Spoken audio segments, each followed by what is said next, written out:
Hello friends, कैसे हैं आप। मैं हूं आपका स्टोरी वाला मिथिलेश डोंगरे। मैं आज आपके लिए लेकर आया हूं प्रेम और समर्पण की एक अनोखी दास्तान। चलिए देर नहीं करते हुए स्टोरी हम लोग स्टार्ट करते हैं। एक काफी पुराना और बड़ा वृक्ष हुआ, बड़ा सुंदर वृक्ष। उसकी टहनियां आकाश में बहुत दूर तक फैली हुई थी। उसकी फूलों की सुगंध काफी दूर तक महकती थी। उसके पास में कलरव करते हुए पक्षी दूर से खींचे चले जाते थे। तितलियां उसके आसपास बहुत सारी मंडराती थी। वहीं कहीं एक छोटा बच्चा भी उस वृक्ष के नीचे आकर खेलने लगता था, उसकी छांव में। धीरे धीरे इस सिलसिले में उस वृक्ष को उस प्यारे बच्चे से प्यार हो जाता है। उसे वहां पर उसका खेलना काफी अच्छा लगता है। अक्सर बड़ों को बच्चों से प्यार हो जाता है, बशर्ते बड़ों को इस बात का एहसास है कि वो बड़े ना है। तो वृक्ष को इस बात का कोई एहसास नहीं कि वो बड़ा है। अक्सर इस तरीके का एहसास हम इंसानों में हो जाता है। उसे कुछ इस तरीके का एहसास नहीं था। बच्चा वहां पर आता, खेलता, वो काफी आनंदित होता, लेकिन बच्चा उस पेड़ पर चढ़ नहीं पाता। तो वृक्ष अपनी टहनियां नीचे की ओर झुकाता, बच्चा उन्हें पकड़ता, उसकी पत्तियां तोड़ता, ऊपर चढ़ने की कोशिश करता। धीरे धीरे बच्चा अब बड़ा होने लगा। बच्चा अब चढ़ने लगा, उसकी टहनियों के साथ खेलने लगा, झूलने लगा, नाचने लगा। उसके फूलों का ताज अपने सिर पर लगाकर सम्राट की तरह वहां चलने लगा। उसकी छांव में उसके फल खाता, नाचता, गाता, बहुत एंजॉय करता।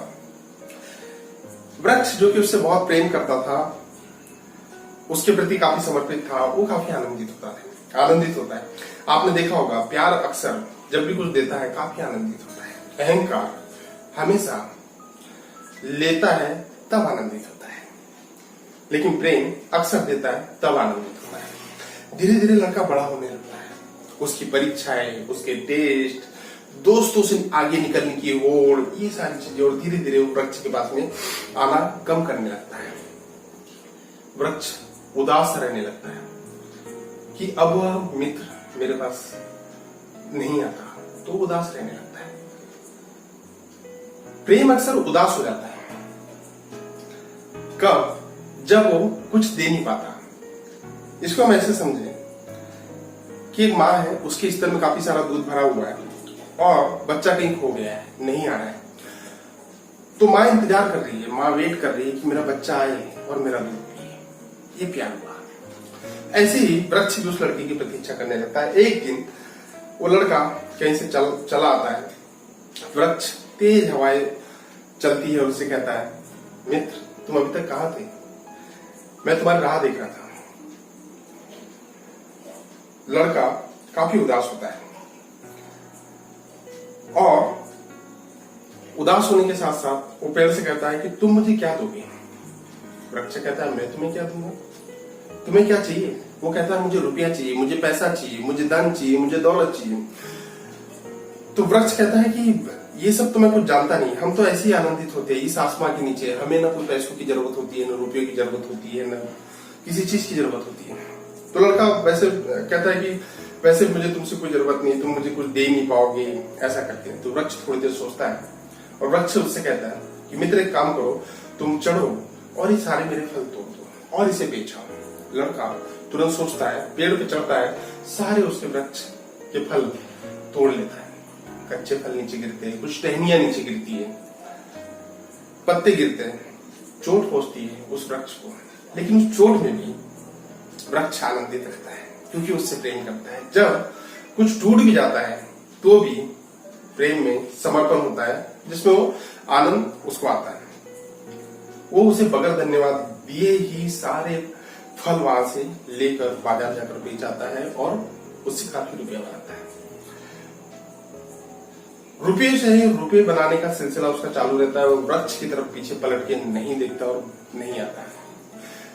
वृक्ष अब काफी उदास रहने लगता है, उसकी राह तकते रहता है। लड़का अब पौड़ हो चुका है। एक दिन उस वृक्ष के पास से गुजरता है। वृक्ष काफी खुश होता है उसे देखकर और जोर के वापस से हवाएं चलती है और उससे कहने लगता है, मित्र आओ यहाँ पर। आओ यहाँ पर, खेलो यहाँ पर, नाचो यहाँ पर, मेरे साथ बातें करो, मेरे फल खाओ, मेरे फूल तोड़ो। पॉल बाहर आता है, बोलता है कि बहुत हुआ बचपना, इसमें क्या सार है, इसमें क्या मजा है, इसमें क्या आनंद है। वो मेरा एक बचपना था जो जिसके साथ मैंने ये सारी चीजें की, मैं जिसका मैंने आनंद उठाया, लेकिन अब क्या है, कुछ नहीं, मैं बहुत उदास हूं। वृक्ष पूछता है, मित्र तुम अभी भी उदास हो, क्या चाहिए तुम्हें? वो वापस से उसको रिप्लाई करता, तुम क्या दे पाओगे? अहंकार हमेशा मांगता है, तुम क्या दे पाओगे? वृक्ष कहता है, तुम्हें क्या चाहिए? तो वो कहता है, मुझे एक बड़ा सा घर बनाना है, लेकिन मेरे पास रुपए नहीं।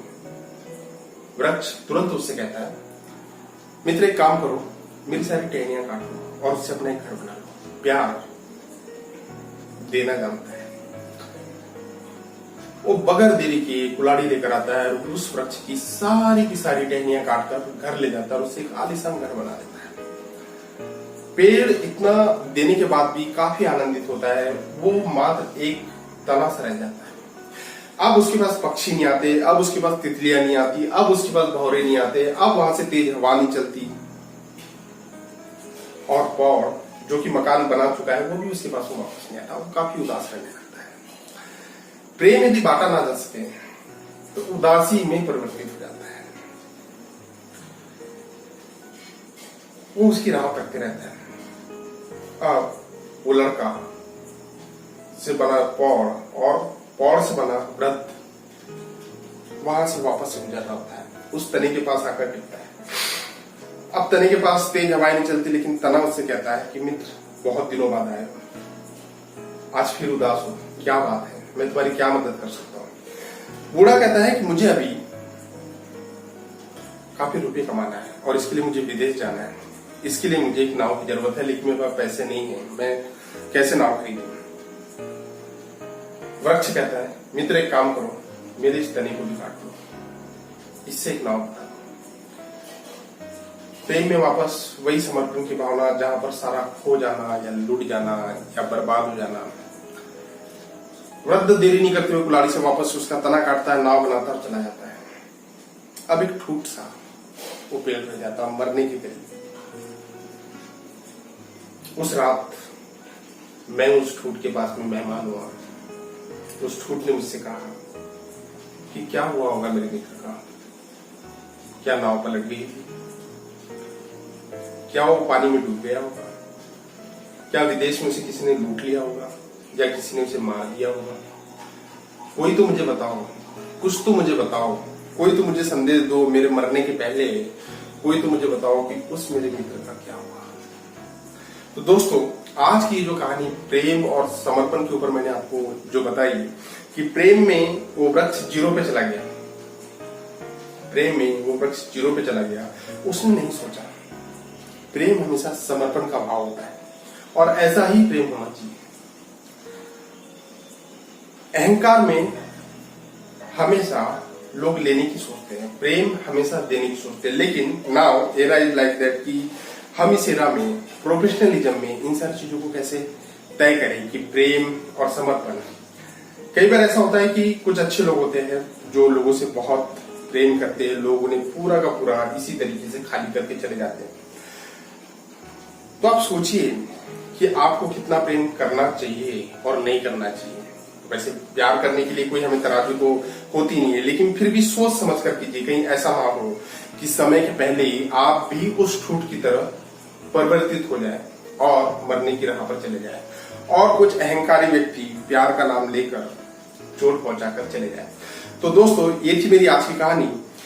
थोड़ी सी उदासी लास्ट में है इस कहानी में, तो चलिए एक जोक आपको मैं बताता हूँ कि पति पत्नी में काफी झगड़ा हुआ।